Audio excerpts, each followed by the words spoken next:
Well, he's looking at the international papers. Guess what we're starting with? Could it possibly be Hillary Clinton? Hillary Clinton, indeed, who's saying that we have now a historic moment. She's saying that I have shattered that glass ceiling. There will be, for the first time of a major party in the United States, a female nominee. Let's look at a cartoon in the LA Times, which summarizes her campaign. And she looks a bit forlorn there, actually, not the celebrating that we've seen in the news.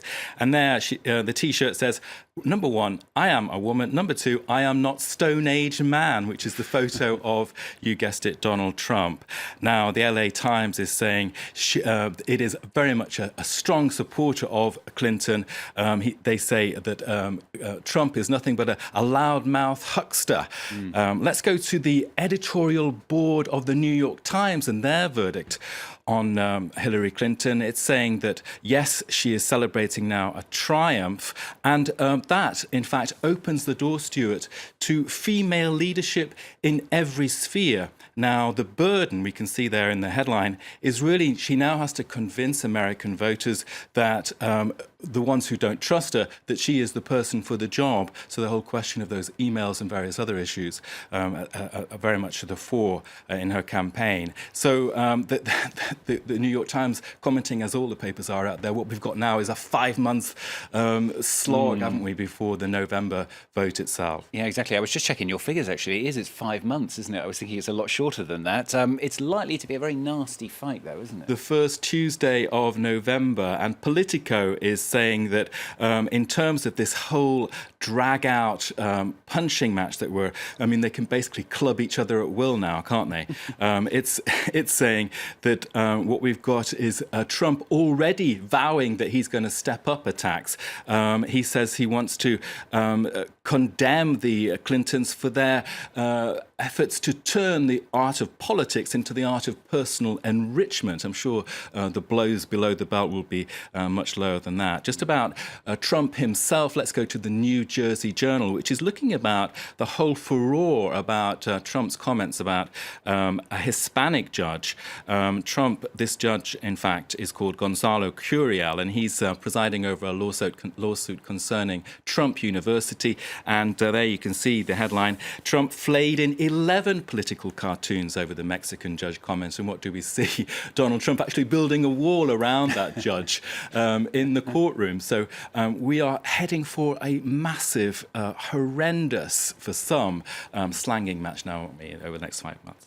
Let's talk about another slanging match, shall we? Brexit or Bremain? It's the big discussion, of course, at the moment. There was a TV debate last night, or a programme anywhere, where David Cameron and Nigel Farage didn't face off against each other, did they? But they spoke independently and were questioned. Yeah, but it was still pretty much a roller coaster ride. Nigel Farage was asked, well, is Britain going to be bullied and punished for pulling out of the EU, if that's a decision by the people in the UK? And he said, no, we Brits will never be bullied. That's in the Daily Express paper.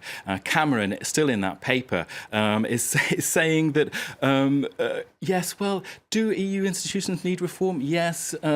Is Brussels really a closed shop? Yes. Can it be frustrating? Yes. Well, sometimes it drives me mad, he says. So hardly really fighting for the cause of Bremain. And of course, in the press, you get the sense that the idea that Britain should stay in the European Union is the lesser of two evils in a way. One great piece to contrast that is by the former governor of Hong Kong, Chris Patten, a Tory, now the Chancellor of Oxford University. Now, he's writing in The Guardian, Brexiters, your vote is too negative. It's just two fingers to the world, which, of course, is an insult for Brits, not to everybody around the world. And he says, well, we've got the good thing is we've got not much longer to go for this wretched campaign. But at least Nigel Farage says what he believes in, whereas Boris Johnson, basically, you need to take principles and policies a week at a time, as far as he's concerned. Now, he has 5 main points of why the Bremain camp should win. The first first one is that basically when Britain joined the EEC, the European Economic Community, in the 70s, it was the sick man of Europe. What's happened now, 40 years later, is that Britain is not a highly regulated economy. It does better than most of its EU competitors and partners. And that's not to do with EU Brussels red tape and bureaucracy holding them back. So he really bangs away. An excellent article I recommend strongly.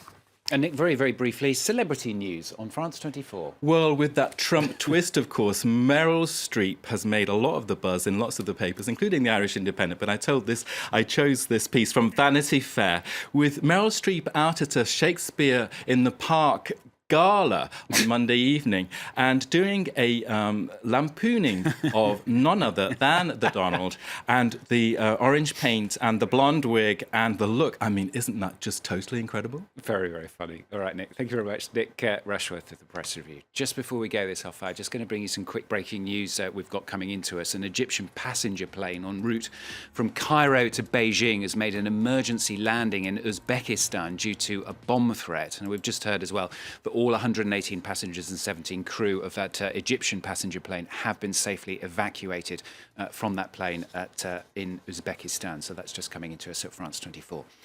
In the next half hour, a story of hope for you from the West Bank. We report on a new seed bank which is open there, a bid to ensure the survival of Palestinian heirloom seeds in a bid to stop them disappearing from local fields. That's in the next half an hour.